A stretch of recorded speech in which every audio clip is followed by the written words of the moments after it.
This is where we hold them. This is where we fight.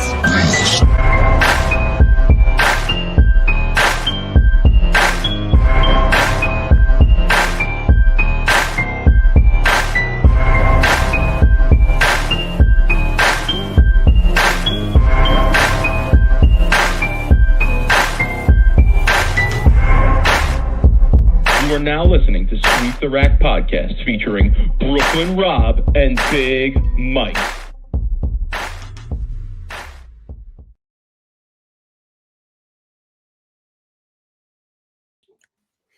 Rob, what's good, homie?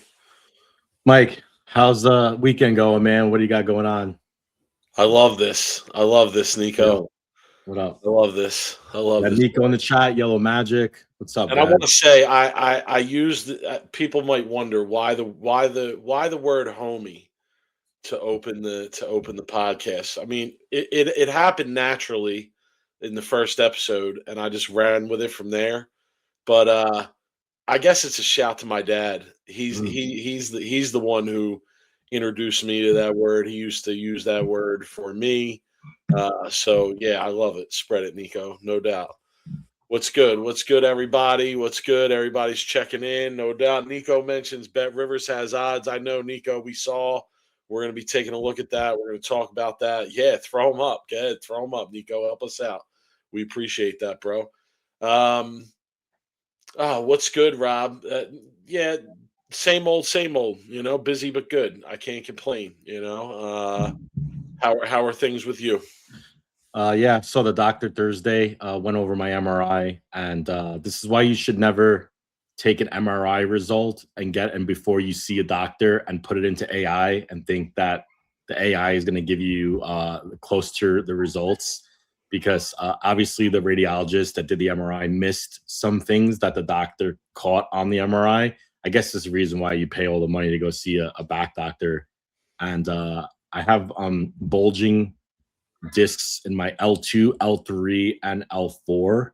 So I guess when I pulled my back, I thought I pulled a muscle, but in reality, I think I had some slight, really minor movement in my discs, which inflamed my nerve, which then caused spasms, which now I have to go in for a steroid injection next week, and I'm going to be in physical therapy twice a week for a while. So, my bowling comeback, I'm not calling it a comeback because I've never really stopped. I just was forced to stop because of all the stuff, is going to be put on hold for a little bit until I can, bowl pain-free or close to pain-free. So, a lot more work that end. That's about it. I'm just going to continue to, try to fix this without getting surgery, which kind of is the last possible procedure that I want to do. It's tough. It's tough, man.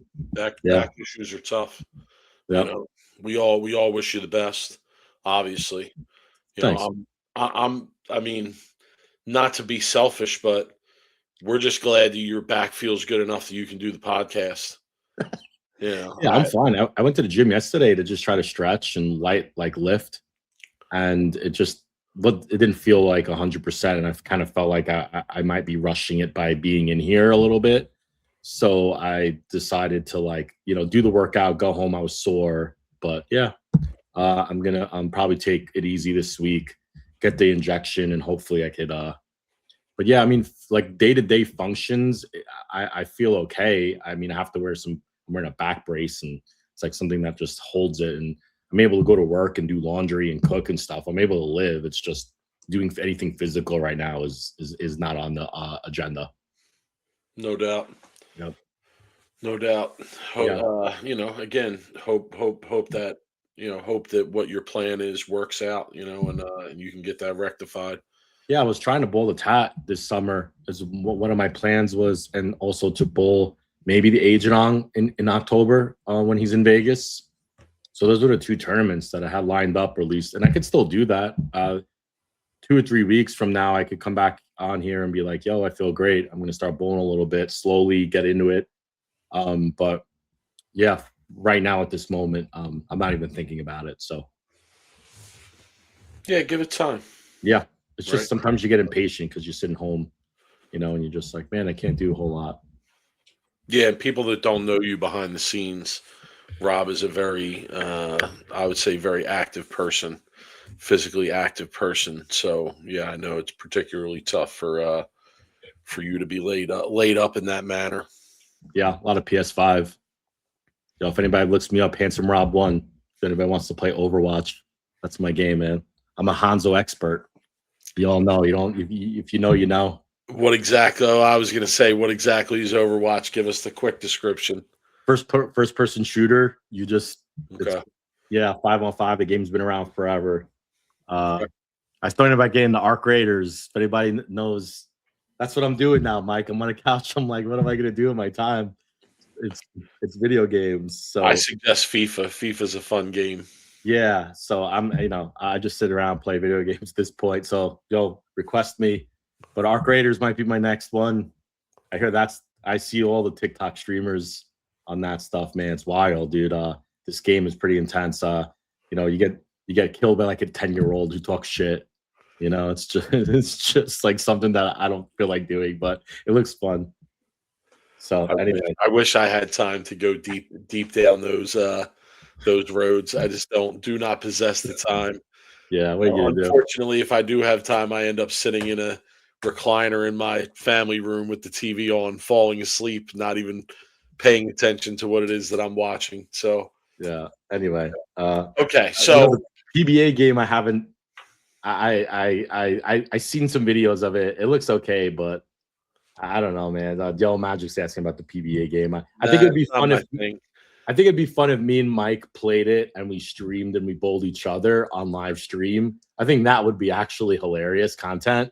I think me and him would get into it and it would be a lot of shit talking. I wouldn't even know how to set something like that up, but I don't know. I thought about that. That's an interesting idea. I'd be down for that. I'd be down for that. That would be hilarious. We both have to go in with equal experience in the game. It can't be like one of us has played it a bunch and one of us hasn't played it at all. So yeah, we'd have to buy the game on that if you decide to jump in that. It would be like we buy the game at the same time and we'd have to go in an honor system. We could only practice a certain amount of games before we bowl each other. Right. And then we can't then we'd have to pick our pros. That'd be the funny part, is like, who would I pick and who would you pick? But I think that actually is a good idea. We should talk about doing that. Okay. All right. Yeah. We'll table that for now. Yeah. We have a lot to get to tonight. Yeah. It's as a lot of people are saying in the chat. I wanted to take a second and highlight some of them. Henry mentioned it. Yellow Magic mentioned it.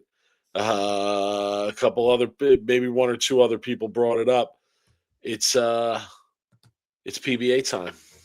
It's PBA time. We're literally on the eve of the PBA season starting. Right. Yeah. I believe that there is if I'm correct, there's a PTQ and a practice session tomorrow. Am I correct on that? Do you have the actual schedule pulled up? I was looking at something else at the PBA website. By the way, trying to find 2025 results by tournament right now is a disaster on that website. It seems like they took down everything prior to 2026. And when you go to historical tournaments, there's no link to get to results. But I'm looking right now, and I would imagine it is that what you're saying. Let me look real quick here. Schedule. The PTQ is tomorrow at 9 a.m. Central Time, 7 games. And then the practice at 3 p.m. with the Pro-Am at 6 p.m. Okay. This Tuesday, 17th, qualifying round, Viper, Badger. It looks like they actually, interesting here. I originally was under the impression that this was going to be a dual pattern. And I know we'll get into your league review because you bowl good and you want to talk about it. But you're actually bowling on Viper for 6 games and then Badger for 6 games. So It's not dual pattern. It's dual pattern, but they're bowling on the same pattern, it looks like, for 6 games. But no, the PTQ is tomorrow, Yellow Magic, Monday the 16th. Oh, yeah, we'll talk about more about the odds and the format. But anyway, you want to get in your league review? I know you bowl good. You almost bowled an honor score. Yeah, but so yeah, it's gonna be PBA heavy tonight, right? That's Yeah, what we're saying. sure. That's the headline of the intro tonight. But yes, I do have a league report for the people. I know we talk PBA bowling, but I know the real reason people tune into this podcast is because of the league report. And I do have a league report for the people. And yes, your boy did bowl good. I shot 714 for three on the Wow, medium pattern. nice. I was not high on my pair. I was second on my pair. Shout to my teammate Zach V, 725. Oh man, they were cake. They put the No, house out. no, no, no, Did no. they put the house out? First of all, he's a good player. Secondly, he had just come off of bowling the New Jersey State Masters the previous weekend, so obviously somewhat sharp. Uh, he went 234, 265, 226. I went 216, 220. Now I got to stop here for a minute because something happened to your boy on Tuesday night that hasn't happened in a minute. And man, I caught some flack for it, deservedly so. And I'm probably going to catch some flack here, and I'll probably get a few texts about this, and that's okay. Feel free to reach out. But your boy left a 5-7-10 on Tuesday night, Rob. Game two, and your boy went 5-7-10. Oh my god. Yeah. Uh, Yeah, and and I mean, listen, I could sit here and say, "Oh, it might have been the rack or this." I'm going to be honest. I threw it terribly. I missed it at the bottom. And I knew it wasn't going to hook, and it started to hook, but it hit the pocket in such an awkward way that it spun the 5, and a messenger missed the 10. Right, so like a messenger came, it could have hit the 5, it didn't. 5 was spinning. It goes by the 10, the 5 still spinning. It misses the 10, 5-7-10. I have a picture. I'm not going to share the picture, but I do have a picture. People were taking pictures, yes. Um, People were giving me a lot of flack. Lou, who's usually in the chat, was yelling, "Don't sweep the rack. Leave the rack up. Don't sweep the rack." Okay, yeah, I get it. Everybody had their little fun. Uh, Bad shot. I move on. Okay. Last game, your boy makes a big comeback from the 5-7-10, and I go front nine on the medium. Couple good breaks. I'm not gonna lie. I think trip 4-9 at one point. Another messenger 9 pin that just clipped it. so what'd you Uh, do? What'd you do Front in 10? nine, and I gagged it, man. I hate to say it, like the last few times I've been in a position to throw some shots of significance, I really haven't buckled down and thrown good shots, and it pains me to say that. It does, because at one time I was that might have been the best part of my game, was my ability to get up and throw a shot when you really needed it. Well, it usually Throw comes from experience, though. Like I Yeah, noticed. no, and I have a lot of experience with it, and I threw a really good shot that was worth 10 grand at Yeah, one. but in reality, though, the last like let's just say year, Oh yeah, no, how no, many like not big pressure spots have you been right, able to put yourself on? right. No, over recent memory, no, but yeah, I certainly I was there at one time, right, So and for me, there's a lesson there because if you're able to bowl like smaller tournaments and do it consistently and put yourself in pressure situations, I mean, real pressure situations. I mean, even small tournaments, bro. Like you can get some really good pressure, like a performance, put yourself there, even when you bowl smaller type tournaments. And then when it's time to bowl bigger tournaments and that pressure situation comes, you're more prepared to handle it than if you bowl once a week in a league. And then all of a sudden you're like, oh man, I could bowl 300 on a sport, and you start getting in your own head. yeah, and I think even league presents its pressure situations, right, from time to time, where you have to get up and throw a shot, or a game matters. I mean, if Yeah, if you're looking at it that way, Rob, maybe. for those of you that are just listening, Rob is but through his looks is poo pooing what I'm saying here. Okay, but I do feel that way. I think that you get up in league, or it's a game where you're in a pot, you're going to win a pot. You're shooting a big game. You got to string them, etc. I think you do find those situations from time to time. But Yeah, I threw it terribly, and I threw one of my worst shots of the night probably, and I left the 3-6, and I made it, and I shot 278. But I At least was you made it. disappointed. I was disappointed that I wasn't able to capitalize. That's the second time I've had the front nine this season, and I left the 3-6-10 and chopped it, and I left the 3-6 and made it. So, yeah, Yeah. not good, not thrilled with it. But listen, anytime you shoot 700 for three on something tough and challenging, of which we're bowling on, I feel good. I feel good about the way I'm throwing it. Yeah. I think you'd rather in that moment, obviously, throw a good shot and get a bad break than throw it really bad and just have no chance. Like I'd rather throw a good shot, stone 10, make it, and then at least you gave yourself a chance to strike than Yeah. throwing it bad through Oh, the this nose. had. Let me be clear. Off my hand, zero Really. chance to strike. Did you think at one time that you might Brooklyn? No, no, it No, wasn't that bad. No, it wasn't wasn't. that. See, that was No. your problem. You needed to throw it real bad. Yeah, See if no, that it could- was just left enough that I knew it was going to go through the nose and Yeah, wasn't going to have a chance in Brooklyn. yeah. But It figures, right? You can. Why can't you miss enough to go Brooklyn? Like, I'll be you know, honest though, I don't want it that way. oh, I take that on a sport 300s. Yeah, hell yeah, I Yeah, take that. I don't know. I don't know. I mean, trust me, I'd take it. Believe me, but if I get one on sport, I would much prefer that it's straight up. You know. Yeah, for sure. Well, good bowling, man. I mean, honestly, 715 and on the sneeze that, even though you weren't high in your pair and the pair sounded soft, I'll still give you credit for it.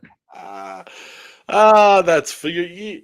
It's fine. It's fine. It is. Yeah, no doubt. I'm a hack. I'm a hack. But yes, once in a while, I figure them out and I get the right ball in my hand and I get my feet in the right place. And even I on a sports shot can look pretty good if I do that. Yeah, So Ken in the chat says, "Don't beat yourself up."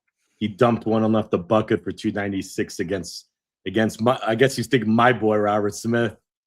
Damn. Uh, anyway, good ball, Mike. 715. Anything I think over 700 on a sport shot is definitely great bowling. oh, I would say my number for that would be way lower. Yeah, I mean, like I the would say anything under. I mean, depending on the pattern, I would say anything over 600 is great bowling on a sports shot. Honestly, I would really say if you shoot 600 or better on a sports shot, you bowled pretty good. If you shoot 650 or better, you were executing at a pretty high level. And if you shoot 700 or better, I would say that again, you were executing at a very high level. Tarzan, what's up, man? He writes in the chat, my only good set in my sport league this year was when I threw 760 on the bat pattern. I'm only averaging 188 with 7 weeks to go. Great bowling. That's the thing about, I mean, we don't want to get down this road here, but that's a great thing about bowling on a sports shot. I could probably tell you all my sport honor scores that I've bowled in my life. Like I could tell you how many 300s, where, what pattern, right? But when you bowl 230 300s, how many of those 300s do you remember? But when you bowl 300 or 800 on a sport shot, which I don't know if I've ever bowled an 800 on a sport, I remember those good numbers. You remember those, like we'll ball you through whatever, but it's rare you remember like the 300s when you're at that point of your career where you just have so many honor scores. You're just like, it's just another number in a sense. So anyway, yeah. How many weeks you got left? Yeah, quite a few. Still a few. It's February still. It's 70 here, Mike. So Yeah, quite a few. I'm thinking it's like spring already. All right, Mike, we got some PBA action. First off, I want to ask you this question because Yellow Magic brought it up. Did you get a chance to watch the captain's match the PBA put on YouTube I today? did. I mean, not really a whole lot of discussion here. Scrimmage match, one game. I thought the interesting topic of the whole thing was the bowling on the above ground ball returns with the Old style lane. the old style lane with the guy setting the pins up. Hmm. I thought that was kind of cool, right? A little bit of nostalgic. Give people who didn't bowl at that era, like of the above ground ball returns and the pin people. I never did. That was way before our time. But it gave a chance to see how it kind of was done. Kind of a cool little venue, But the one thing that stuck out to me, if anybody got a chance to listen to the post game interviews, usually the post interviews, you don't really have a lot of substance and they're really saying kind of the same stuff, kind of generic. EJ said something interesting to me that I never did. He said he would practice. Did you hear the interview, by the way, with EJ? Did you get a chance to listen to that?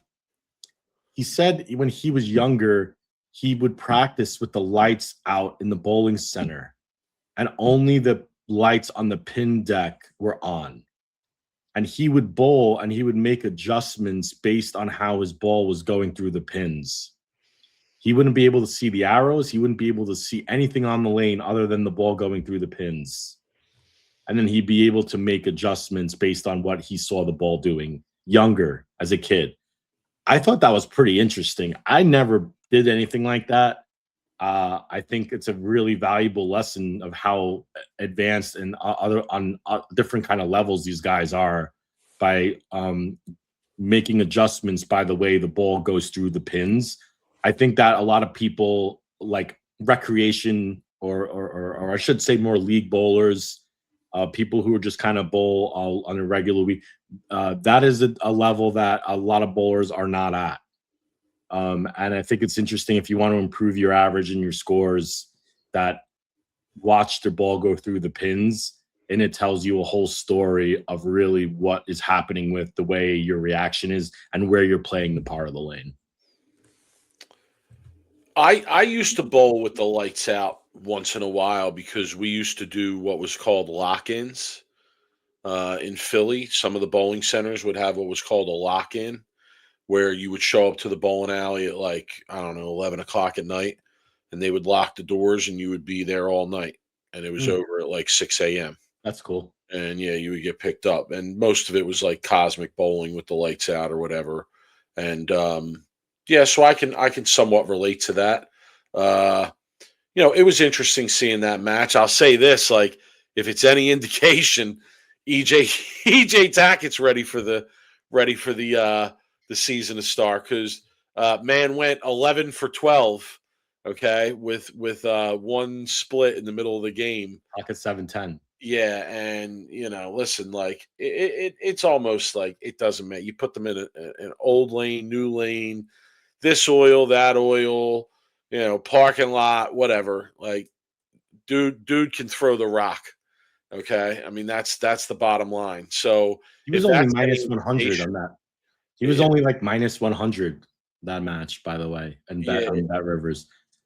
If that is any indication, it's going to be a long season for everybody else out there. Yeah, and they asked him in mid-match, "Hey, did you think he's like, I didn't think I was going to have front six." He's like, he was even surprised himself that he had front six. So yeah, it was all right though. It was an exhibition. My level of interest in that is somewhat dulled, just because it's exhibition. It's more for show than it is for anything else, right? Even the USA versus the world thing, again, is more for show than it is for anything else. It's another one of those shows that put me in charge, and I'm probably getting rid of it.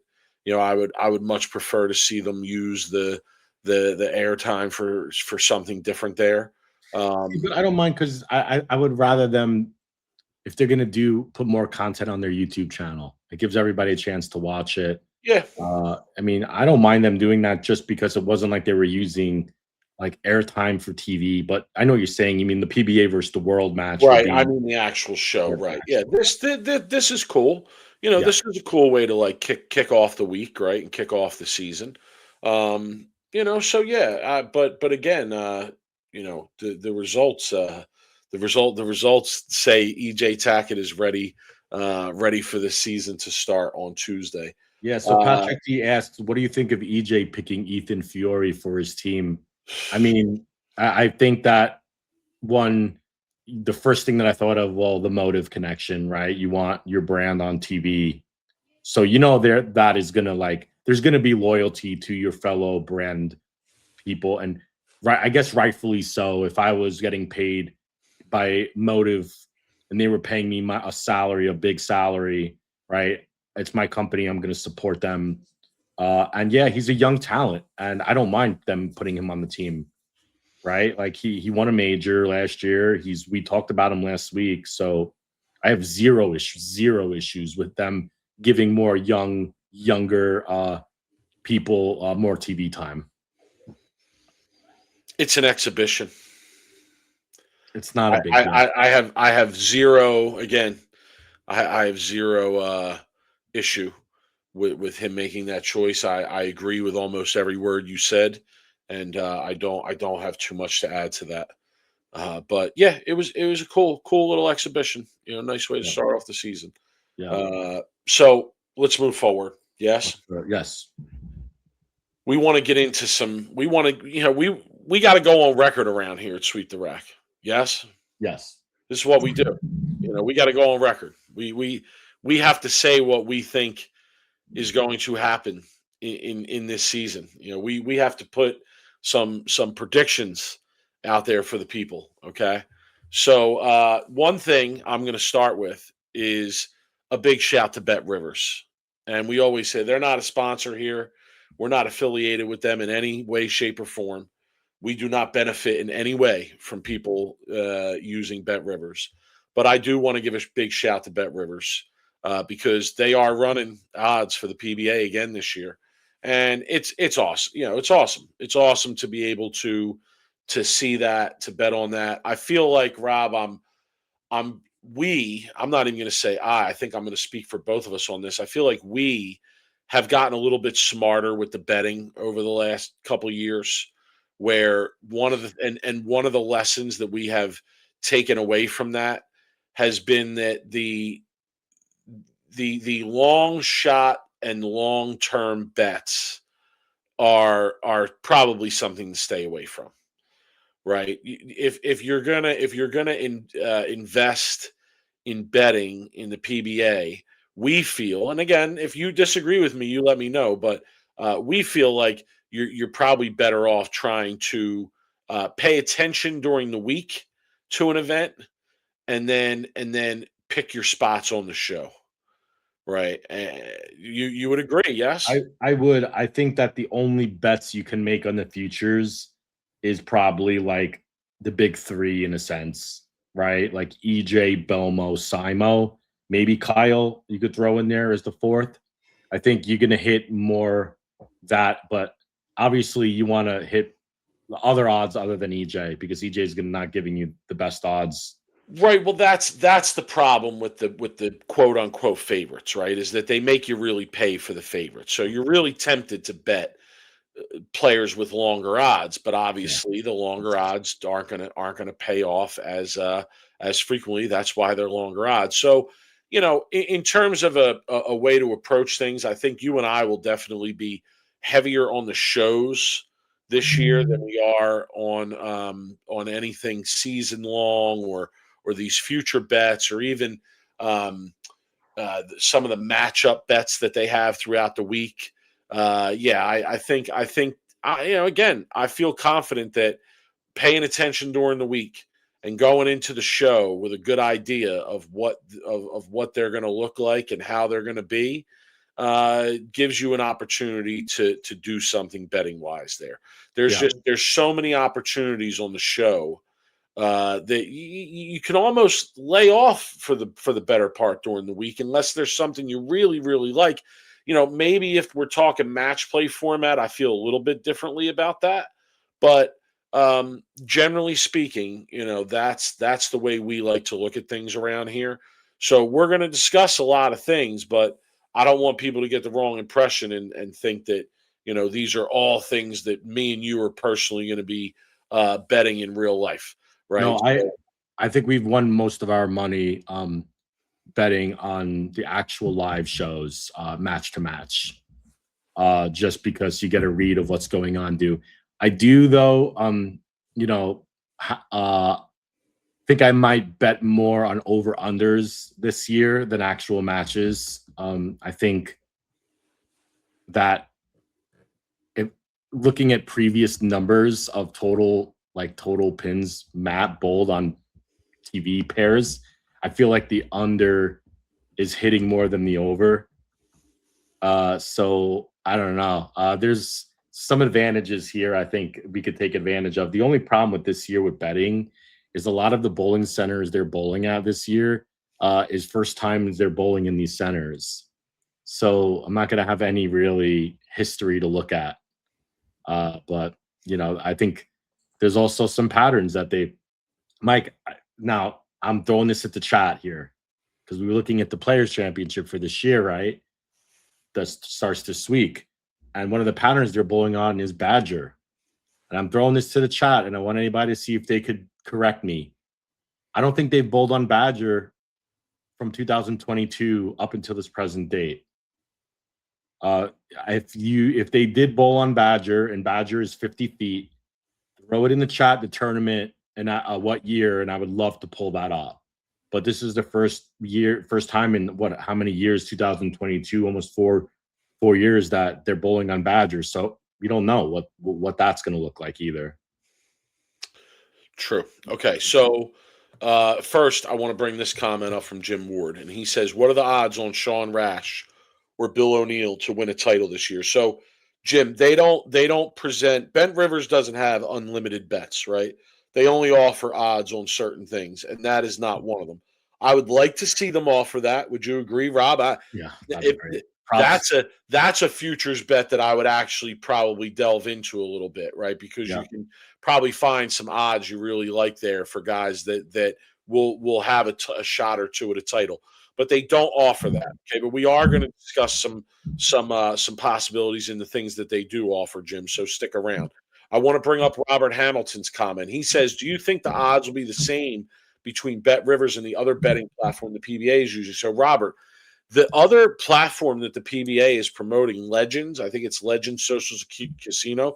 Do your own research on it, bro. But it's not really like a betting outlet.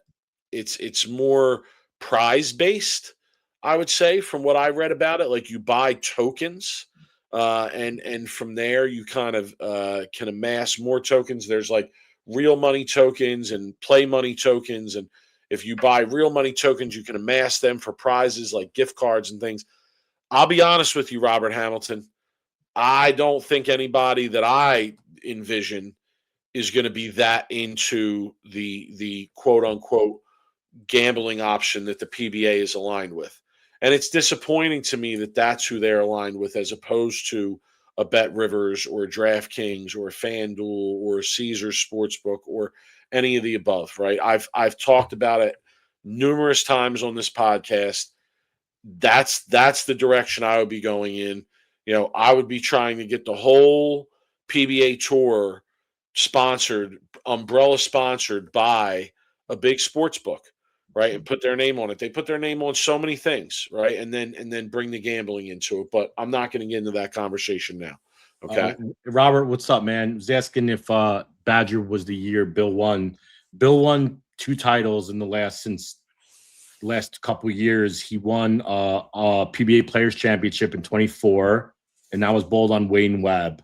He also won with Belmonte in the doubles last year, and that was on Rolf Homan. So I don't see a Badger.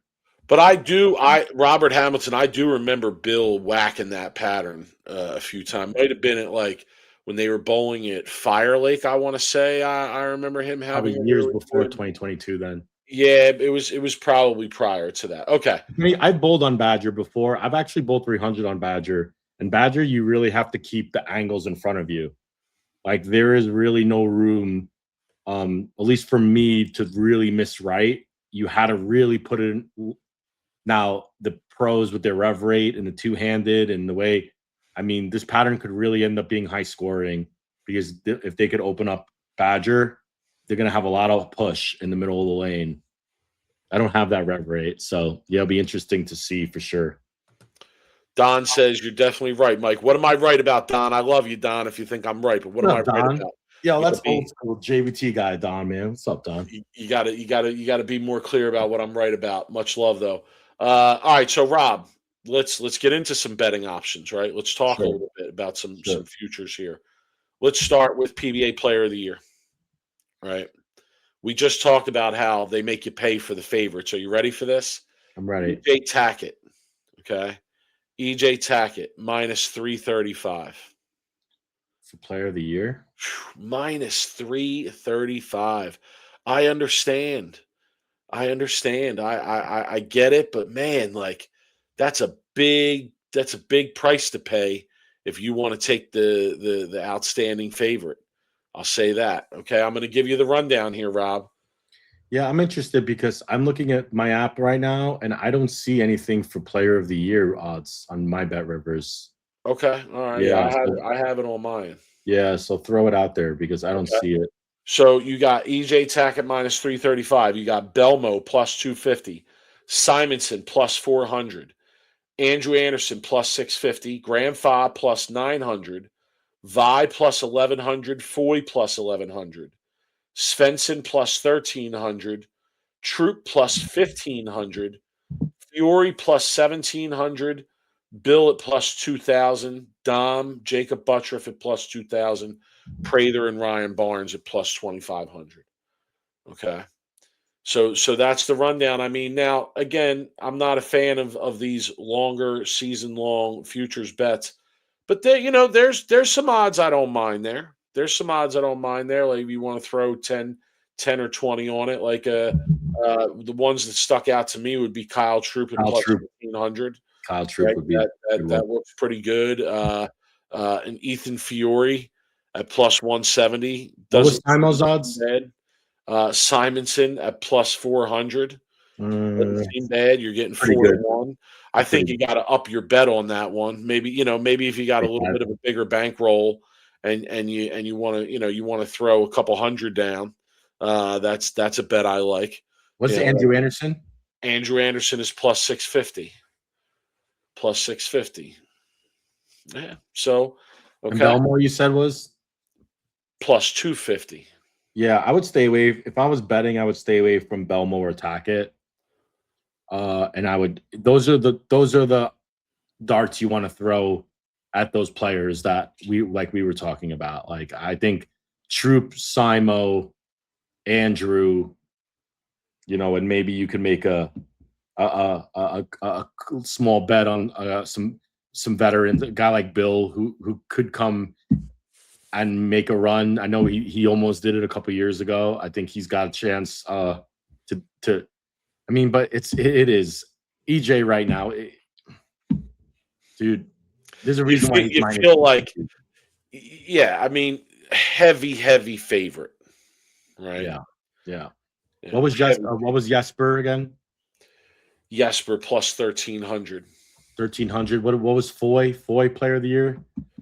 Foy's plus 1100. Yeah, those are the guys that I would want. I want Kyle, Foy, right around that odds, the sweet spot, right? Plus, yeah, I almost feel like, that's where anybody outside Tackett should be. That's kind of where it should start to me.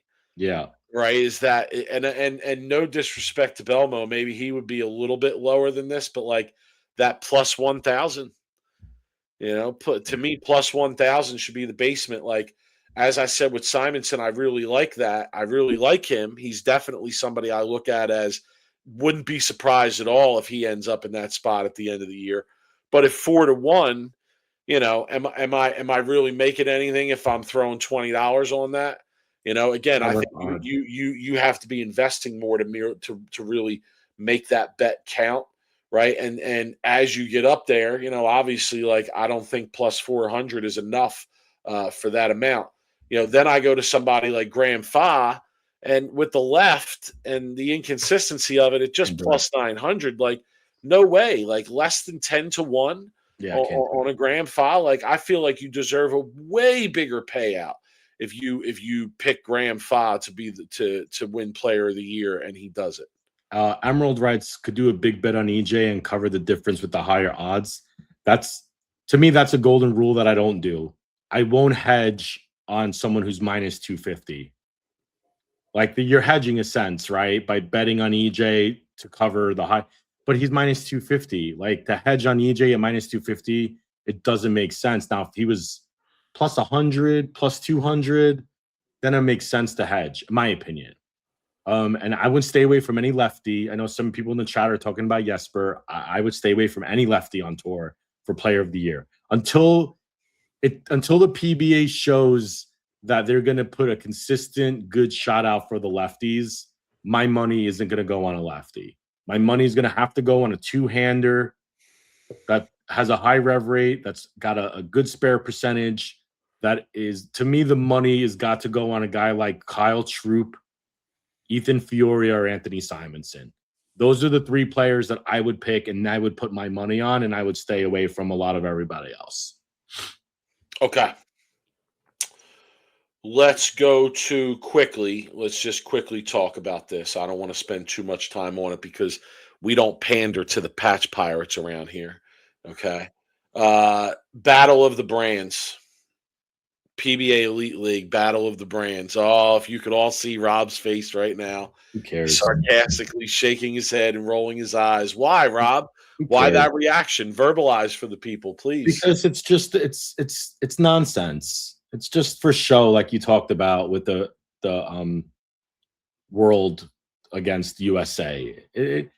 For what we're doing and what we're talking about and betting, and for the PBA tour, we're talking about the real tour, the real tournaments, the majors. This is maybe a necessary part of the tour, but for what I like and what I'm looking at, I couldn't care less of what brand wins this tournament. Okay, well, here's the odds. Let's just discuss betting, right? Okay. And anything that they allow us to bet on. I feel like I'm gonna discuss it anyway. Motive is the favorite. Yeah. Plus 250. Okay, I think that speaks volumes. That speaks volumes, man. Motive's come a long way, huh? Plus 300. Storm at plus 300. Brunswick at plus 450.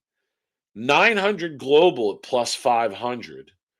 Hammer at plus 550. And Roto Grip at plus 650. So I would need a list of all the players that are on each brand, because since Colombian track is like not being listed here, obviously, because they're not on the PBA anymore. I would have to see what players were on Hammer. But for me, I'm going to bet on the two brands that are giving me the best odds, the best bang for my buck. Okay. Hammer, Roto Grip. That's where my money would go. I got to tell you, is Simonson still on Roto Grip? If Simonson's still on Roto Grip, yeah, I really like Roto Grip at plus 650. I mean, you just take the odds. It's a no-brainer. There's no intelligent, analytical thing you could make a decision here. Bet the odds, get the more bang for your buck, and just hope you threw a dart at a right target. Okay. Right? Am I wrong? I love this comment by our guy Kev. Swag bowling is plus $1 million. I'd bet if they were plus $1 million, I'd bet on swag. Yeah, okay. I wouldn't. You'd be wasting your money. Plus $1 million? Plus $1 million. Don't even matter. Okay. Let's move to, before we get into some questions, right? Because we have some questions we're going to answer here too. Let's get into the odds for the actual tournament this week, the first major of the year, the PBA Players Championship. Right. And I'm gonna start from the bottom on these. Okay. Because you have groups of players at the same odds. You have players that are plus 25,000. Okay, so this is 250 to 1. You bet $1, you're winning $250 if this player wins the tournament. Okay. You got Dallas Leong, Deron Booker, Nathan Bohr, Ronnie Russell. Okay. Then you have a group of players at plus 20,000. You got Chris Sloan, DJ Archer, Jean Perez, Nate Purchase, Trevor Roberts, and Zach Weedman. Okay. I got to say, in that group, I don't mind. There's three players I don't mind in that group. Actually, I don't mind Nate Purchase. He seems crazy enough that he could catch fire and win a major like this. Trevor Roberts had a really good year last year, and I love it. And Weedman, he's made a couple shows already. We man, you crazy. To go and Nate Purchase is crazy. It just kills me right now. I can't stop laughing. He did. He did. He just seems. I like it. He's Don't got get me wrong. moxie. I know. Boss, Good if he crazy. hears this, don't take it the wrong way. Like, love it. Big fan here. Good crazy. But yeah, he just strikes me as one of those guys that could just get hot and start believing and just go crazy. One thing I like about Nate Purchase is the kid has no fear. I don't think the kid has fear. And I think he's too young to have any fear. He reminds me, Mike, he reminds me of a 16-year-old me.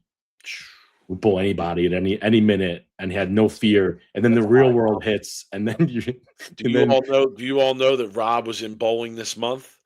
You all know that he was a future star feature in bowling this month. Do you all know? Like Al Bundy talking about the good days of when I played high school football and I scored 4 touchdowns, Mike.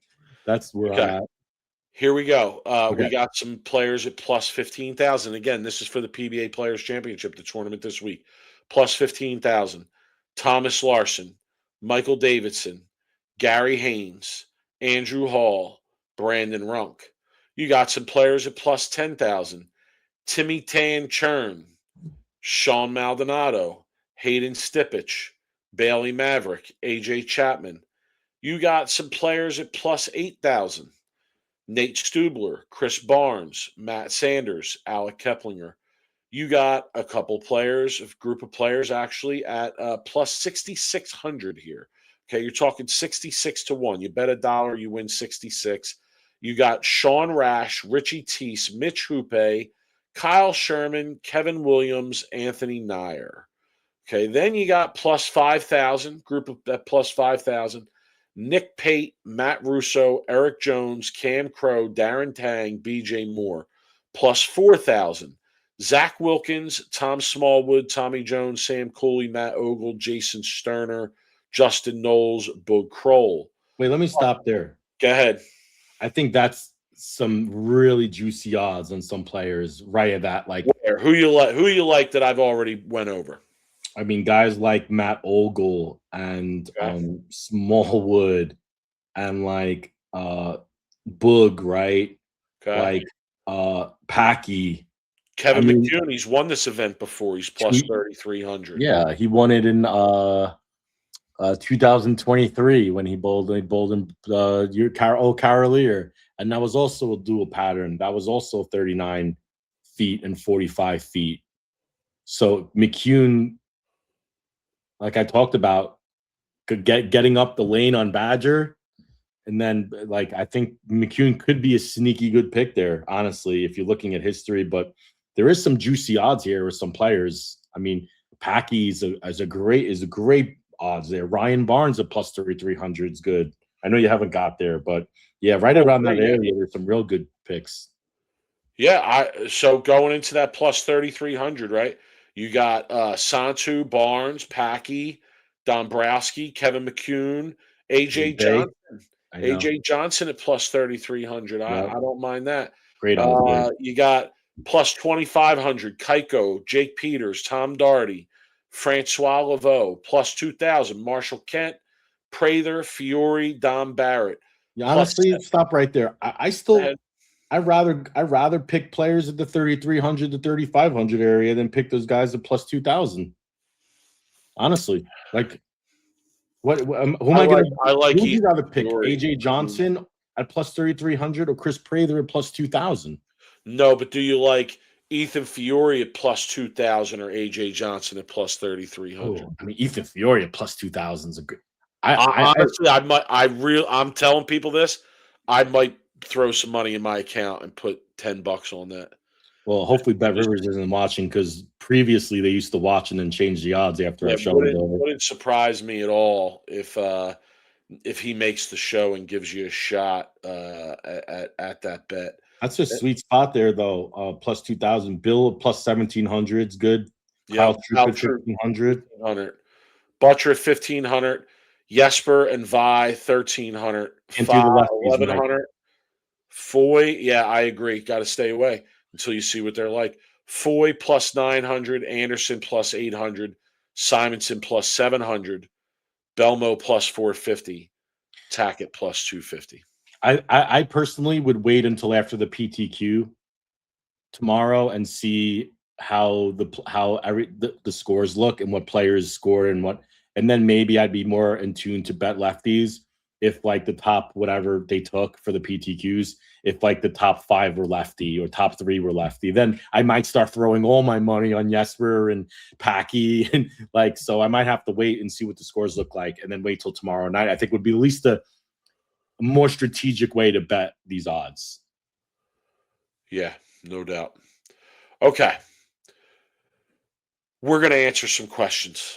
Okay. Yes, we're going to talk some questions here, okay? Because Sure. again, we got to go on the record, right? We around here at Sweep the Rack, people expect us to go on the record.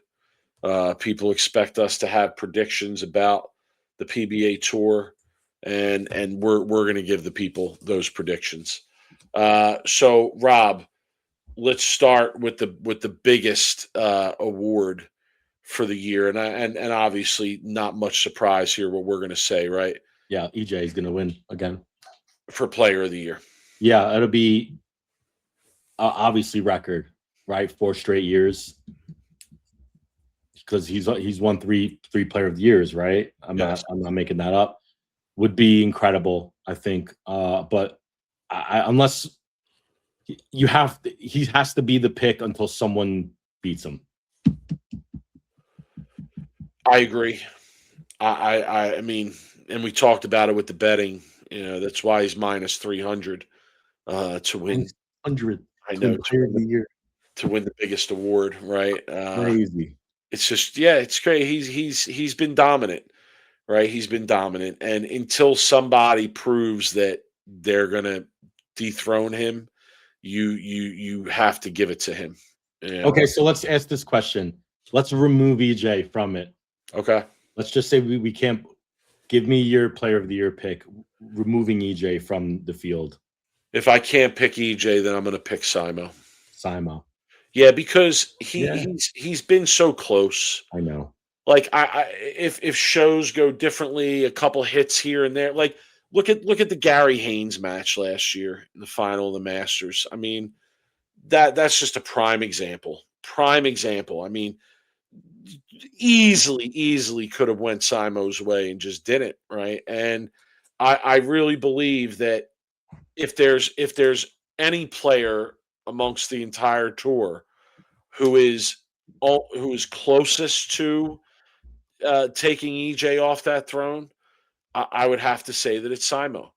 I would throw Andrew Anderson in that. I think you got to give him a nod, especially after the season he had last year.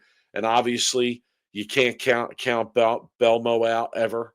So right? I'll give you my pick here because you're going to go through all of them before you give my pick. That's it. To me, that's it. That's about the end of the story. I got one player that you didn't mention who I like for Player of the Year this year. If EJ doesn't win or EJ has a bad year or falls off, I like Kyle Troup this year. And my gut, everything about my gut says Kyle Troup is going to have a great year this year. And I mean, he didn't win a title last year, but he won, honestly, 2 titles in 2024. He won a title in 2023. He won a major in 2024, like a U.S. Open. I think he didn't have a good year in his own. You could ask him. He was still up there. He was still in the top 10. But, yeah, that would be my pick. At plus 1,500, I like Kyle Troup this year. My only question there is that do you feel that the consistency has ever been there to a level where he's been in that conversation? You mean consistency in just like every tournament being like being a factor enough, making enough shows, having enough opportunities where you're in that conversation for Player of the Year. And I got much love for Kyle Troup, right? Much love for Kyle Troup, friend of the show, no doubt. But I do feel like he is a little bit of a streaky player. Like he always has a tournament or two that he bowls well in, gets a win, like you said, won a major, etc. the playoffs. He's had some success in, right, but the consistency of being able to have a player of the year type season has not been there, which surprised me. It would surprise me if he came out and had the type of consistency that you need across the board to have a player of the year type year. I think I don't know if I agree with you, because I think he's in contention every tournament. Like, I think if you were to name 5 bowlers before every tournament that that is got a shot, a legit chance to win, I think Kyle's one of the 5 you're gonna name. I'm not saying that he's not. Yeah. But what I'm saying is that while he might win one of those along the way, there's going to be other performances that are extremely subpar. Yeah, I think he's struggled, I think, on certain tournaments where he does, you're right. But I think it's all part of like the growth with him. I think he's gonna figure those out as he goes. And I think these are gonna be the years that are gonna be really telling for him. But I expect him to be in the top 5 or even top 3 this year in the PBA, like player like of the year, like standings. Yeah, 2024 would be a good example. Like, he started out hot and won 2 titles early, right? And EJ still got the best of him, right? Well, EJ comes out late. EJ is very like it was, as soon as World Series of Bowling hits, it's like EJ like decides he's gonna like just kind of take over. So, I mean, yeah, we'll see what happens, Mike. But I'm buying his stock this year, Mike. Kevin commenting in the chat that Kyle Troop, Player of the Year, 2021. I mean, is it too much of what you've done for me lately? Yeah, no, I think he's. Yeah, there's no rhyme or reason. I just have this gut feeling that he's going to have a great year this year. You know, I mean, he had an off year last year. He had a great year in 2024. He had a good year in 2023. I think he's going to have a lot better year than he did last year. Yeah, I mean, perhaps I'm talking too recently, right? It's definitely fair to bring up that point. Darren in the chat says, "What about the year he broke the earnings record 2021?" Yeah, and one player of the year in 2021. You know, so yeah, over the last few years, though, I still feel that there's been been those great performances that haven't been followed up by that consistency. In order to take out EJ, right? In order to dethrone EJ in this player of the year race, you're going to have to make numerous shows, right? I mean, it almost goes without saying. You're going to have to make numerous shows. You're going to have to put yourself in a position where you have numerous opportunities. You're probably going to have to best him in some of those situations, right? I mean, so realistically, you're going to have to win at least, in my opinion, you're going to have to win at least 3 tournaments, and one of them is going to have to be a major. Yeah, absolutely. And honestly, is it that far fetched to say that it might even be 4?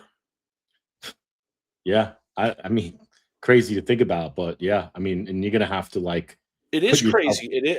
I mean, that is crazy to think about. Do you remember 2 years ago? In order to really lock it up, like guarantee, somebody really might have to win 4 times with one major to say, okay, this is closed, right? This is closed. No. So back to my point about the consistency, right, and just being there all the time. In order to compile those kind of stats, you're going to have really really strong consistency throughout the season to put yourself there.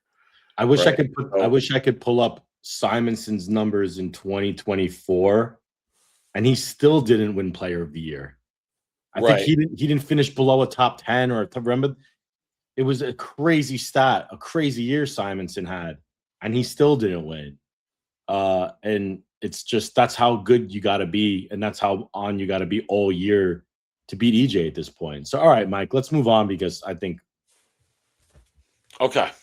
So, PBA Players Championship. Back to that for 1 second. Anything that stands out to you there, odds wise? We talked about Fiore at plus 2,000. You like Troop at plus 1,500 there. Anybody else that stands out? um, I like Bill at plus 1,700 because I feel like Bill always has a good first half of the year.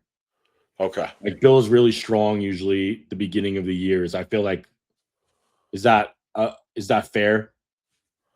Yeah. Like No, I agree. I agree. um, You're looking for someone who's going to have a hot start too. Right. correct. Okay. And he's Bill plus 1,700. You know he's always in contention.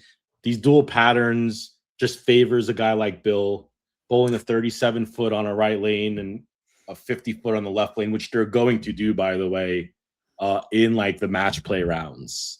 Yeah. So they're gonna like in the finals, they're gonna do dual pattern. The qualifying is not, but for me, you're giving a longer format, dual patterns. Give me a guy like Bill, to have a good tournament. Even wouldn't surprise me to make a show. And if you give me plus 1,700 and he makes a show, I'll take that all day. Then I could hedge what I need to when the ladder hits, right? Okay. So back to then overall questions, right? We Mhm. talk player of the Sure. year, right? We give a pick for Yeah. player of the year. Um, Players who are going to win a title. That's such a hard. They don't have that bet, but Yeah. some names you like, right? And Yeah. obviously we can imagine odds here, right? We don't have to go through the whole list, but the odds are probably going to be similar but smaller to a player of the year type category. I think the rankings are very much going to be the same there, right? Yeah. Players to win a title. Anybody who stands out to you? Well, I'm going to stay. I mean, I'm kind of want to stay away from just naming EJ on every question Right. because it's just too obvious. I mean, we could talk majors too, but And let's talk this about EJ and winning a title, and I'd love to hear from the chat on this. What odds do we put him at to win for a winning title, a title? I mean, it's minus, obviously. yeah, it'd be How minus. much? I would put it It's got to be greater than minus 330 because minus that's five, what he is to win Player of the Year. minus 500, minus Minus 600. 600. It's not even bettable. It's not even That's bettable. crazy. I'd rather bet him not winning a title. That's crazy. I'd rather him, you know what, for him not to win a title would probably be plus 1,000 or plus 800. I would rather bet that. I wish I could bet that because I would, honestly. Not saying he would, but I get good odds for that. It's hard to win a title. Even for EJ, it's hard to win a title. It's not an easy thing to do. Okay, so go ahead, continue then. Outside of EJ, Honestly, anybody that you would like, yeah. or that you like, that you would predict, high odds, low odds, however you want to look at it. You can give that caveat if you want Ethan to win Fury. a title this season. Ethan Fury. Okay, I I think Ethan his Fury. odds wouldn't be that high though. They would be enough for me to bet it, I think. Okay. Yeah, I think someone put in the chat Tim Foy. I think Tim Foy maybe gets one this year. I hope he does. I think you get good odds probably on that end. Going down the down list here, I'm going to say AJ gets one this year, Mike. Ooh. I'd get really good odds on AJ, and I think AJ was going to get one. And I think like someone like Packy is probably going to get one too, and I probably would get good odds with Packy too. Okay. All right. I don't mind any of those picks. Yeah, especially with the odds I would get. I would like to see what kind of odds I could get on a Ryan Barnes Or Santu. I would really like to see what kind of odds I could get on a Ryan Barnes. Yeah. Um, See, Santu is a good one too because Santu's the type of bowler that if he has it, he's real physically, he's so dominating that you expect him to get one tournament where he's going to have it, and then he's really hard to beat. I would like to see what kind of odds I could get on a Sam Cooley. For the Players Championship, they have him at plus 4,000. I know, right? So yeah. so to win a title, Sam Cooley is he's been there in those spots quite a bit. So that's somebody who I would like to see the odds on. And again, like you said, there's the obvious picks here, right? There's the obvious picks in this category. Yeah, So I'm I don't trying to go a little bit outside the box of those obvious picks. Maybe thinking along the lines of some players that are going to have a little bit higher odds in that category of to win a title. How about Right? here's a name that would get great odds: Bailey Maverick. Okay. I'm just saying, like, these are some names that look. Last year, there was some names that they kind of come out of nowhere, right? Like, but the bowlers that have been going on tour that have been kind of like doing well that pop in every once in a while. You'll see them on match play, and guys like that are the guys that I want to bet. The guys that are kind of been there and they're there. You see their name in the top 16, and you kind of see them come in and out.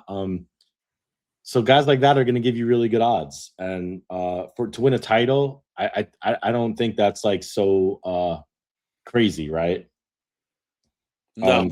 Cam Crow is a good one. I think guys like younger guys like AJ Chapman, right? Like, I mean, he's struggling, but it could be just a crazy year where the moons line up, and then all of a sudden AJ Chapman, it wouldn't be unheard of him make the show, right? He's made shows.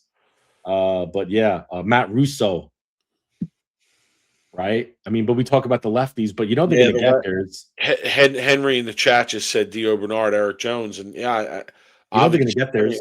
I like both of those, especially at the odds you're probably going to get. But two lefties, again, I don't. That's tough.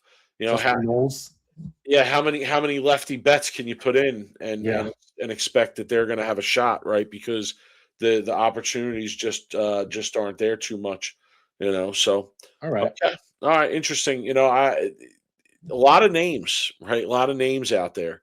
A lot of different lot of different possibilities, a lot of different scenarios in terms of players who might emerge this season. But I would love to see Bet Rivers add that. I would love to see them add that option of being able to bet for or against a player winning a title for the season. Okay, Rob, will anyone other than EJ Tackett, okay, outside of EJ Tackett, that's the caveat we have to give to almost every question, right? Will anyone outside EJ Tackett win 2 titles? I think so. Okay, who's it going to be? Simonson would be would be my pick for someone who could win 2 titles. Love that pick. What? Love that pick. Yeah, I think Simonson could win 2 titles. I think Troop could win 2 titles. And I think, look, Belmo, you got to talk about Belmo a little bit. Belmo, watching him throw the ball today, and I watched it to see how he looked, and he looks really good. He looks confident. He looks physically a lot better than I saw him bowling the last year. Seemed last year he had a little bit of like felt almost like a confidence issue of like you could see he wasn't completely behind every shot physically. Like it seemed like he more was like kind of dumping it a little bit, and like it just didn't seem like the Belmo that I would watch all the time. And then I watched him today at bowling, and he looked a lot more confident throwing the ball. So I think we could be in for a Belmo kind of resurgence. It'll be interesting, though. You said it. You said quite a few good names there. I agree. I agree with all of those. Tobias in the chat just said Fury wins 2 titles this year. Wow. I could agree with that. I could get on board with that. I could get on board just based on again almost based on how he ended the season last year. Andrew Anderson. Okay, I could get on that one. Andrew's an I interesting. could get on Tim Foy. I Yeah, could get on Tim Foy for 2 titles. Wouldn't surprise me at all if he had a breakout year and was able to put something together. how about this question? I like this from Tom. Oldest guy to win on tour this year. Ooh, okay. Oldest guy to win on tour this year. Man, For me, I hope it is. I hope it's Bill O'Neill. Bill O'Neill. I would love to see a nostalgia like over 50 guy win a title this year. I would love to see a Chris Barnes win or somebody. Well, Tom Doherty. I don't. Stu is a little bit. How old is Stu Williams? Not sure. Yeah, I think he's in his like probably mid 30s, late 30s, right? He's not. Okay. Maybe he's 40ish. I'm looking at some of the names here. A lot of young guys here. Not a lot of old. Tommy Jones, Matt Ogle, I think, is kind of in the older right again there. So yeah, I mean, those are some names. Robert Hamilton saying Rash. Rash is always going to be in there. I think if he's a healthy Rash, we talked last week, is a top 15. Right. Tom Barrett could be in that discussion. Yeah. So yeah, Tom Doherty would be a good one. If I had to bet, though, I probably would bet Bill. Yeah, I would bet Bill, and I'd bet Doherty. Okay. Yeah. All right, Mike. What else? What other questions? I know we've been. Anything else we want to talk before we go worst of the week? Is there any? Do you want to do buy sell? Yeah, we can do a little buy sell. Buy sell stock, and then worst of the week, and we can wrap it up. Okay. All right. You want to go three stocks each? Okay, and I want to make this clear, okay, because this segment has always got us a little bit of trouble with players themselves, previous shows, interviews. Stock you want to buy at a low level that is going to increase, right? That's a stock, right? You want to sell stock of people who have high prices and that you feel like are going to be dropping, okay? So I want to make that clear because I've sold stock before and people are like, oh, you sold. I'm like, yeah, because anyway, so I want to be clear here. All right, Mike, go ahead first. My mom's blowing up my phone right now. So I was going to say it's probably a PBA player blowing up your phone and complain about something. No, it's my mom is. All right, go ahead. You go first. Check with moms. Make sure everything is okay. Yeah, she's okay. Okay, so I'll give you one stock I'm selling, and this name has been brought up a couple times on the podcast already tonight. And really, the reason I'm selling is because of the lefty factor. And I know who you're gonna name. Who am I going to name? It's Grandpa. It is. I'm selling Grandpa stock. I knew you were gonna. I would be selling Grandpa stock. Like I'm not buying. I'm not buying there. I'm selling. Wouldn't be surprised at all if if he has another unremarkable season where we don't hear much.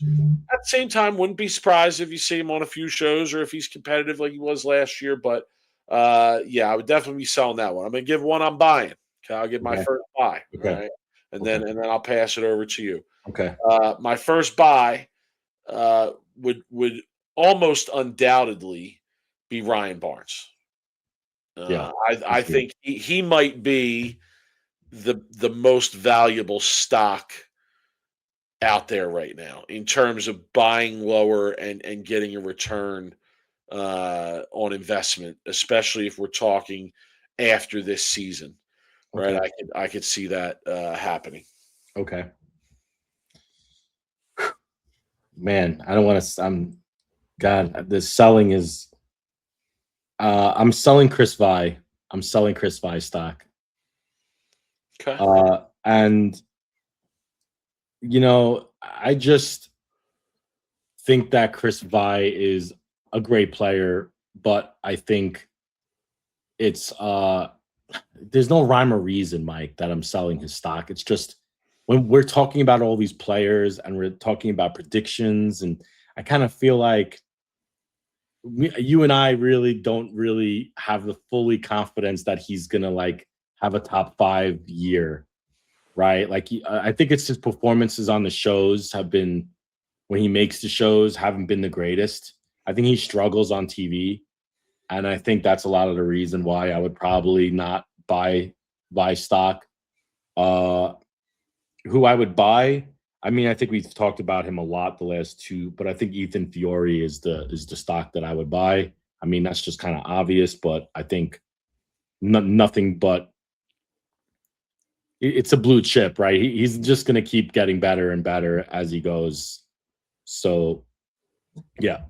Yeah, All right. and but Yeah. are you getting the really big return on an Ethan Fiore stock right now? I mean, he already has a major, What is he the right? win player of the year? What was his odds? Let me look it up. Hold on. Wait a second. Where is player of the year now? I can't even find it. Sorry. Because he's plus 2,000 to win the Players Championship. For player of the year, he was plus 1,700. How am I not? According to Bet Rivers, he's plus 1,700. Of course, I'm buying stock there. He's not Okay. a plus, yeah. He's not a And plus I'm just saying. 1,000. I mean, somebody like Ryan Barnes that I brought up is plus 2,500. Yeah, I'm not saying yours. I'm not picking Ryan Barnes because you picked Ryan Barnes. Okay. But Prather to me is Prather's stock is probably higher at this moment than Ryan's is, but he's still low enough to buy that stock. Okay. Give us one more. Let's do one more. Okay. I mean, Buy or sell. I'm prepared to do two more. Okay, so do two more. Let's go. Okay, I could do one more if you want me to do one more. Yeah. I am going to be buying. I am going to be buying. Oh, sorry, my I screen. thought you had him already. You said you. No, said I'm going based off the odds. So I know, but you said you had him listed already. No. I said I could easily come up with a list. Oh, I didn't have them written down that's a already. good one, by the way. I am going to be buying. I will buy. This is painful, Mike. I will buy Boog Kroll stock going into this year. It's not a bad why. Two-hander, has had some experience out there now. Some success. Some success, right? Has a title. Has made a couple shows. And I think again, like you're getting that at a good value, right? Wouldn't be surprised to see him, have. I mean, I know that he's broken out already to a certain degree, but to have a breakout season in terms of being on shows regularly, right? And then one that I would sell. You want another one that I would sell?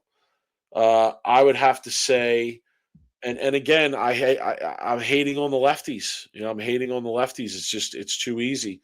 But I would sell Jacob Butcher stock. I could see that, and it has done it. It's just you don't know what the left side's gonna do. We talk about it every year. We do a preview show. Yeah, it's like you don't know what they're gonna get. It's tough for these guys to be lefties out there. I might have a no buy policy on lefty stock. Yeah, it's that bad sometimes. Yeah. So I'm gonna go down deep here on the buying. I think one chat we got to bring up some of the chats that some of the people have been doing. Spencer Robarge buying is a really good stock to buy. Rookie, but is he really a rookie? I think he's the most polished out of all the rookies, and out of the lefties, he would probably be the one stock I would buy.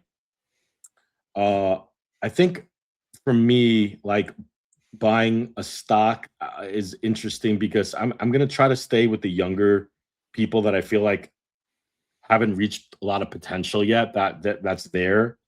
I think guys like Zach Wilkins is a stock that I would buy. Two-hander has had some success. I think we're gonna start seeing Zach Wilkins more, I believe, in my opinion.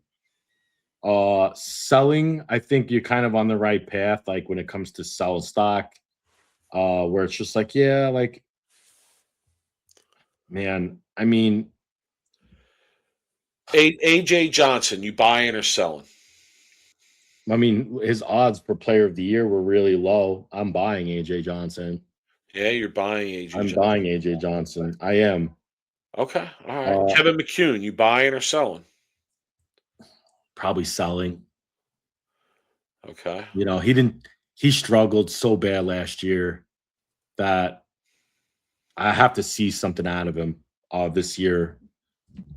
I'm probably gonna be selling like, oh man, I'm like you. I'm like undecided here, looking at the list. No, Marshall Kent. I think I would probably be selling on both of those. I think I would. Were you buying or selling? And I know what the answer is. Are you selling Marshall Kent? Because I probably would sell Marshall Kent. I would be selling Marshall Kent as well. We always talk about Marshall because of his TV like bad performances, but he tends to make TV more than a lot of other pros. And he just struggles. But anyway, Darren Tang, you buying or selling? He's going selling. from he's one-handed and he's two-handed. I'm selling Darren. Selling I'm Tang. Okay. Robert Hamilton's selling Kimberly Pressler stock. It's probably a good one. I'm selling Randy Peterson stock too. Dude, JT Clinton says he's selling Andrew Anderson. And Wow. I understand why you would do it. Because he right now is essentially the second most, right? I mean, maybe fourth. I would say fourth most valuable. Fourth, is it? I understand why you might not think he might be a top 5 player again this year, right? Right. To recreate the performance he had last year. I could see it. I could see selling Belmonte stock. Yeah, it's probably on a dip right now. Another year traveling, older, right? Like people with the two-handed. It's we haven't seen someone bowl two-handed consistently from being young to in the 40s and 50s. That's still uncharted territory, Mike. We don't know how his body is physically is like, you don't know, like there's a lot of unknowns when you get to two-handed to that age, and with all the traveling he does, I would understand why people would sell Belmo. EJ, Mike, I hate to say it, but you just won 3 player of the years. Like, I don't understand. I could understand people selling EJ too. Yeah, no, I could. I mean, especially when you think about it from the perspective of you're trying to get something at a lower price that's gonna Correct. that's gonna grow. Mike, right? winning 4 player of the year. EJ is the Amazon, right? He's the Amazon stock. Like if you can even get a share or two, you're paying a premium, right? But yeah, you're almost guaranteed returns, and you don't see that a lot. I mean, I could understand, but 4 player of the years in a row, like nobody's ever done that before. So you're betting on something. If you were to buy him right now you're going to bet him to win another player of the year, which nobody in the sport has ever done. So it's an interesting conversation, but anyway. All right, Mike, you ready to get this wrapped up? We're worst week. Well, can we bridge off for a minute? Okay. And talk. I don't want a week to go by where we don't contribute something positive. Yes. So right. Can we quickly do an idea to help bowling? Yes, forgot about that. All right. Mine's Go ahead. pretty simple. Mine's pretty simple Okay. this week, and it's based off of an experience I had on Saturday. So the local Bolero, like it had been basically the only time that you could go in and practice with the lights on was 11 to 12 o'clock on Saturday. And I went there on Saturday. I was giving a lesson on Saturday, so I decided to meet the person I was giving a lesson to there. And I was assuming that the lights would be on because it was going to be 11 to 12 o'clock on Saturday. And I was wrong. The lights were out. And there were several people waiting there before the bowling center was even technically open, right? It was before 11 o'clock, but we were all inside and we were all, orderly waiting in line to get a lane.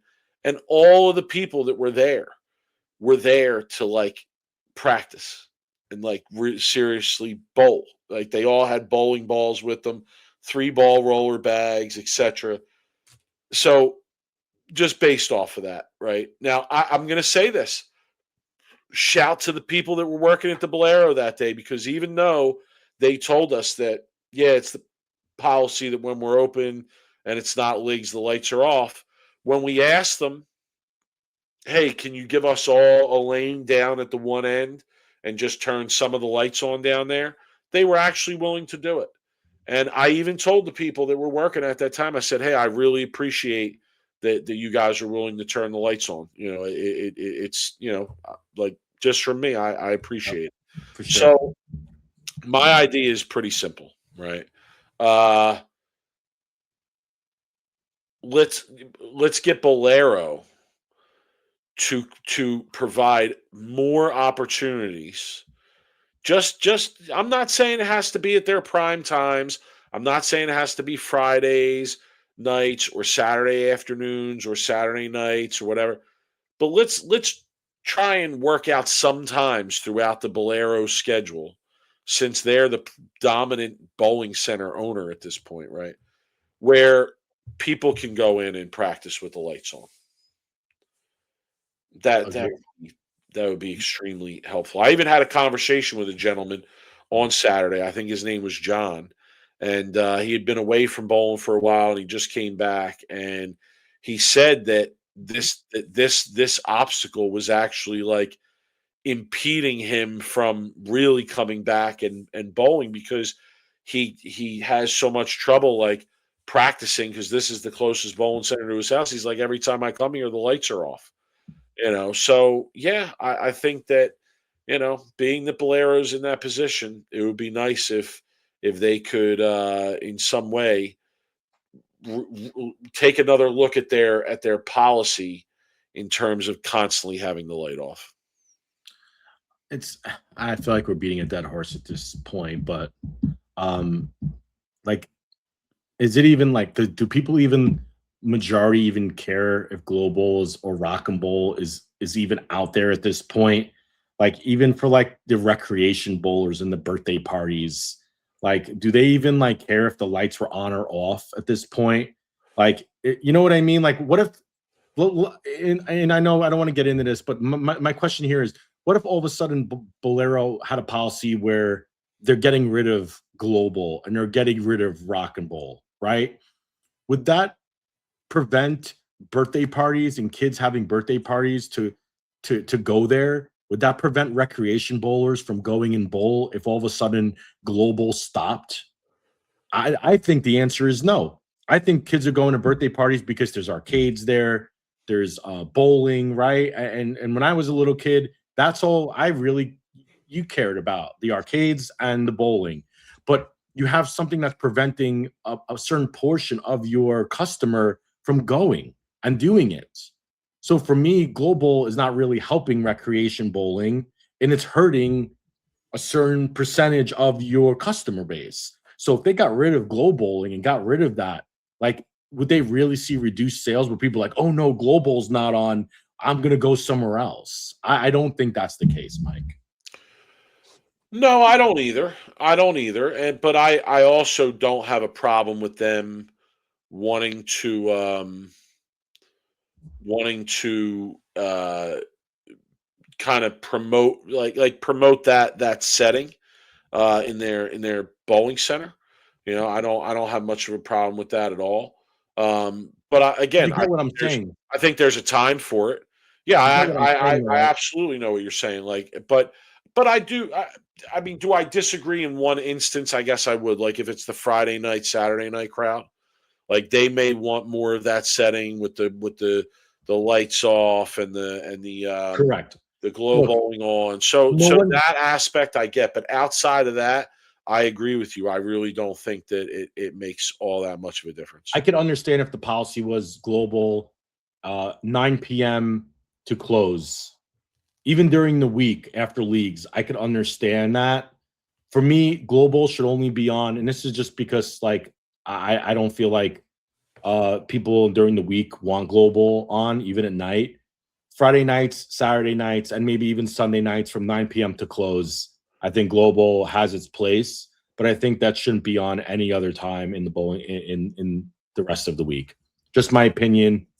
I don't think global at this point. I think the bowling centers just use it because they paid all this money years ago and they installed it. Now they just want to use it, and it is cool for people like kids and recreation bowls if they first see it and they walk in and like, oh. But I think after a while, it's just like, whatever. All right, Mike. I'm gonna talk clear about what I think would help bowling or help just the sport of bowling. I think there needs to be a crystal clear pathway from juniors to amateurs to pro level. I think that needs a lot of love from both the PBA as well as the USBC, as well as college bowling, to work to figure out a better way to get to transition from amateur college into the pro level. I think right now, the regional circuit, the regional PBA regionals, I think the whole system is broke. And the reason why I say that is because the regions are just way too big, and specifically just living out on the West Coast. I live in Phoenix, and there's a West Coast region in Oregon. Like, who's gonna drive 13 to 15 hours to bowl a regional where you have to make the top 5 to get your money back? I think when you're bowling amateurs and you're bowling college, you don't really have there's no direction on how to become a pro. What do I need to do to compete at that level? There's nobody. Think about like other sports when there's a pretty clear path as some of the big major sports, NBA, football, right? Where you understand what you need to do to get to the pro level. You have to play in college. NBA, you have to go into the draft. You have to do all these things, right? You have to go to the combine, right? Where you have to work out and you have to do all these things. But in bowling, there isn't really a clear path into the pros right now. It's like, okay, I just finished my college career. All right, I get my card. Now I have to bowl regionals. I have to it's just, I don't know. I think there could be a better system and a better process to convert younger bowlers into the pro circuit. So I like this. I like this comment. Tour trials should be the top college graduates competing for an exemption, and I'll agree, Great JT. point. Yeah, it's a great point, and I'll agree, JT, that was one of the reasons that I was disappointed that there wasn't a tour trials this year. Right. Just because I Should be feel every like year. that's like an exciting opportunity. Correct. I would also point out, in addition to that, JT, that if I'm correct, the exempt, quote unquote, exempt players last year got free entries into all the events, right? And that could be a big difference maker for a young player trying to make that jump. Now, Rob, the main thing that I thought about while you were making your point there, and I think it's a good point, is how much of that is financial. A lot of it. A lot of it is, isn't it? A lot of Right? it. Like Oh yeah. the big question is like, how does a young player, like, if you are and I think about it. I mean, there's a lot of people that I can think of that fall into this category. But if you're a young player and you have bowled in juniors and you bowled in college, and now you've done your 4 years in school and you graduate and you have your degree, okay, you could be looking at going getting a job, making a decent sum of money. I mean, on your lower end, you're probably looking at, I mean, and I'm speaking generally here, okay, you're probably looking at 50, 60,000, okay, on the lower end for an entry level out of college job, and on the higher end, if you're coming out with multiple degrees or specific professions, you might be looking at 90, 100 grand, 100 grand plus, right? So how do you get kids to like give that up, right, or put that on hold to then try to take a route in professional bowling? Well, to me, they got to be getting paid, right? They got to be making money somewhere, like, because chances are they're going to be taking whatever money they're making and they're going to be reinvesting into bowling because they're going to need to process the learning curve, etc. Right? And where does that money come from for almost all of these players, almost all of these bowlers? It comes from the sponsorships, right? It comes from the deals. It comes from the ball deals. But here's the problem with that. It's a chicken or the egg type thing. I feel like you ain't going to get paid for the ball deal until you win, and you might not get a chance to win until you're getting paid for the ball deal. So it's tough, man. You bring up a good point, like, and I know you can't force bowling ball companies to pay players, right? You can't do that. But in a perfect world, uh, that's the way that I would like to see it. Where if you are quote unquote exempt, or if you quote unquote make the tour in some way, you're guaranteed some a basic level contract with a ball company where you're making okay money, where you can pay your entries, you can pay your travel, Yeah. and you have a legitimate shot at this. It definitely is a snowball effect where you talked about where there needs to be more money in the prize fund. There needs to be more money in the lower spots on the tour, right? Where it's a snowball effect with the sponsors they get from the TV shows, and then being able to put more money into the top 50, the top 75, where that someone finishes 50th, they get a check that actually pays their expenses from that week. I feel like now you're giving a little bit more motivation for younger kids to come out, because if you get on tour and you finish 43rd and you're able to get all your money back from that week of the living expenses, I feel like then you could maybe do something with that, right? I also feel like there should be a tour trials every year. I think that every year, if you don't make the top 50 and you're exempt, then you give 20 spots at tour trials, right? And you make it so that like a kid who comes out, like Spencer Robarge is maybe a good example, right? Where you give him 20 spots at tour trials this year, there's probably a good chance he gets exempt if there's a tour trials, right?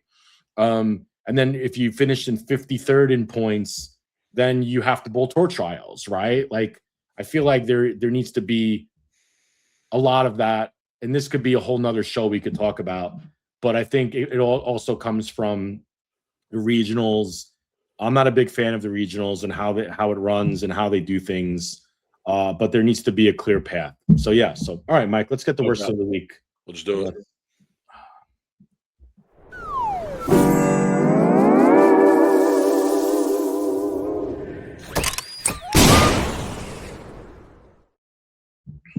All right, mine's quick. I'm going to go first.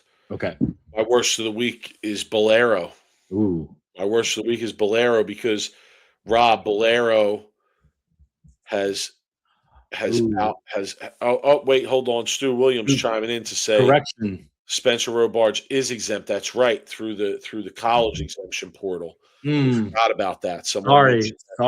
Yeah. Okay. Completely forgot about that. Okay. But I was making a point. Someone like Spencer Robarge would have been exempt if he went through tour trials. Stu, appreciate you, man. Good luck this week, by the way, out there. Yeah, safe travels, man. Safe travels out there.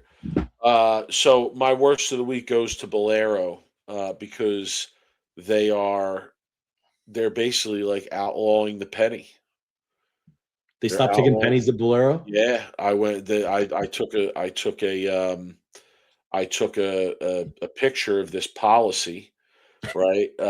And it says we no longer accept pennies as a valid cash payment. This change follows the end of the U.S. penny production and resulting issues created for cash handling. We apologize for any inconvenience. And this is as of January 26th. Mm. Okay. And what they're going to be doing is they're going to be rounding. So cash transactions will be rounded to the nearest 5-cent nickel increment. All sales tax will continue to be calculated on the exact total before any round is applied. The final amount due after tax will be rounded only when paying with cash. Totals ending in 1 cent or 2 cents will be rounded down to the nearest 5 cents. Totals ending in 3 or 4 cents will be rounded up.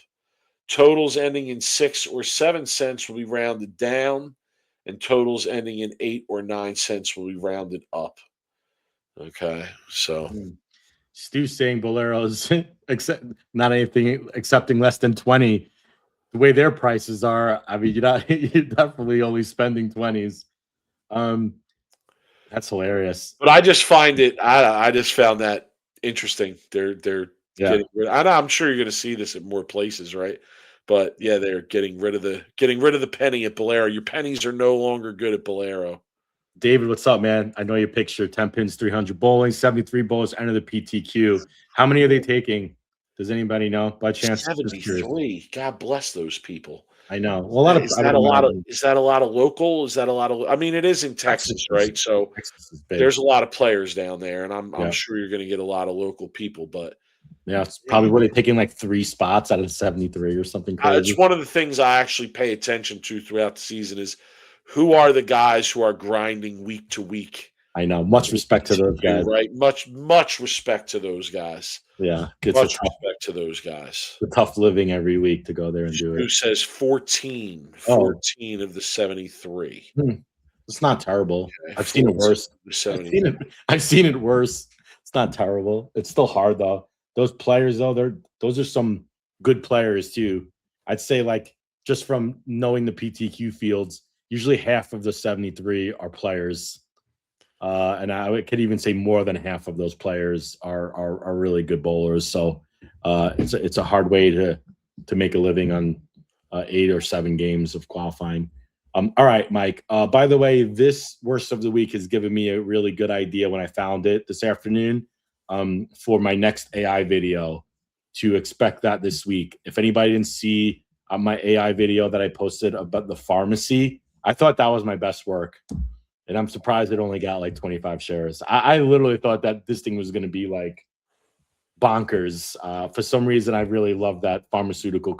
Did you see that commercial that I put?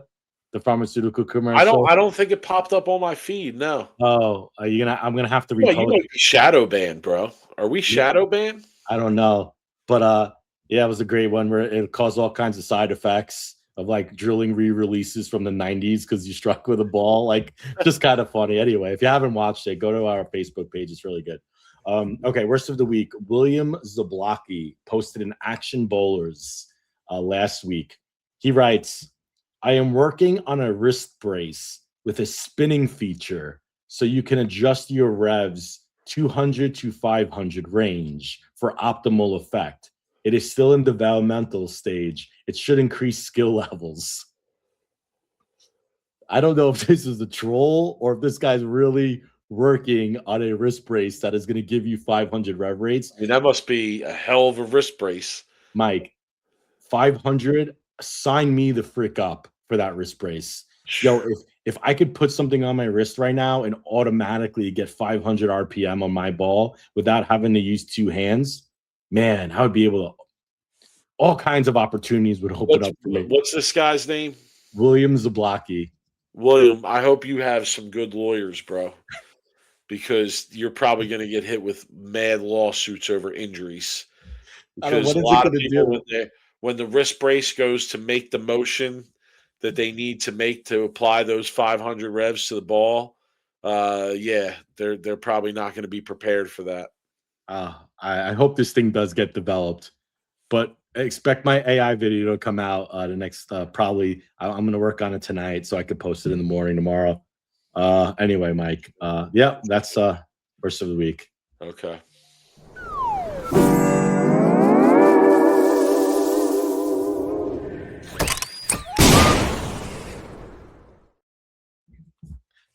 All right, Rob. Final thoughts. What my final? Yeah. I have Gonna be a lot both our of final thoughts thought. I can give here, but one final thought I'm going to have is shout to Pike Lanes and some of the owners. They're friends of the show. They're celebrating 50 years in business as a bowling center owned by the same family. So shout to them. Place I bowled at once in a while as a kid, kind of outside the Philly area, and I saw that on social media. So shout to them. We got love for the mom and pop bowling centers out there, especially the ones that have been family owned for quite some time. But mainly, Rob, obviously PBA bowling starting this week, right? I'll be tuning in. I'll be watching like Friday night. Can't wait. I'll be sitting down. I'll have a snack, cold drink, and I'll be ready to watch and see who's going to make this show. See who's making this run. We're going to have the first show on the CW network come next Sunday. I know, which the next time we're going to go live would be Sunday night after the show. And then we're going to have so much to talk about because it's the CW's first show. No doubt. Kyle Sherman, it's the new announcer, the new setup. Just so much we're going to talk about. So we'll let everybody know what time we go live. But yes, we'll be going live, I would imagine, probably right after or somewhere after the show's over. The show's at what, 4 o'clock? 3 p.m. 3 p.m. Okay. 3 p.m. time zone, whatever. You would think the PBA would give you a time zone for the CW show, but I'm not too sure if it's. Yeah, so I would say probably 6 o'clock, 7 o'clock. We'll be 6 or 7. We'll be ready to go. Don't forget about our rundown. Right, we're going to be bringing the rundown back. We have awards every week, and we might have to bring some new awards to spice it up this year. We have to talk about it. We'll see. We'll wait. 3 p.m. local to Dallas. Nico, Dallas is on Central Time, I believe. Okay. So that would be then 4 p.m. your time, 2 p.m. my time. Okay, so yeah, I would say probably 6:30, 7 o'clock. We'll be ready to go on. Yes, and get your awards ready. Okay, be watching throughout the week. See who's dumpster diving. See who. See who. Yeah, that's a great comment. Leave that up. See who's dumpster diving. See who's making a run, Hoss. Fair shooter. Who's milk carton. Okay, check those names. Get your awards ready. Charlie Tapp in the chat tells me that they still need a sexy sideline reporter. That ain't me, bro. That ain't me. A pass on that. I'm good. But all right. Any other final thoughts, Rob? No, it's just be excited. All right, listen, we're out of here. Continue with the emails. We love getting the emails at sweeptherack@gmail. If you want some merch, check out InsideBowling.com. Content creator, Sweep the Rack. Use the code PASSPIRE, 15% off. Check us out on social media. We'll be talking this week with the PBA going on in full swing. We do most of our social media stuff on X. He's at Brooklyn Rob 11. I'm at the 215th. You can check us out there. Definitely be live tweeting during the last couple rounds, as I'm probably tuned in and perhaps gambling on the action there later in this week. So everybody enjoy their week, enjoy the PBA action, enjoy Bowl TV is back, right? But that's another thing we didn't even get into. We didn't even talk about, but Bowl TV is back, so everybody enjoy that.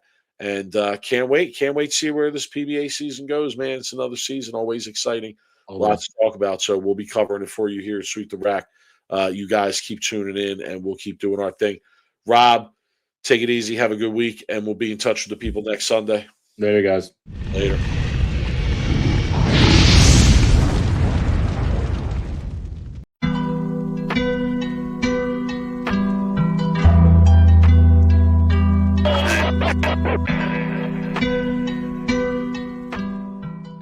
You are now listening to Sweep the Rack podcast featuring Brooklyn Rob and Big Mike.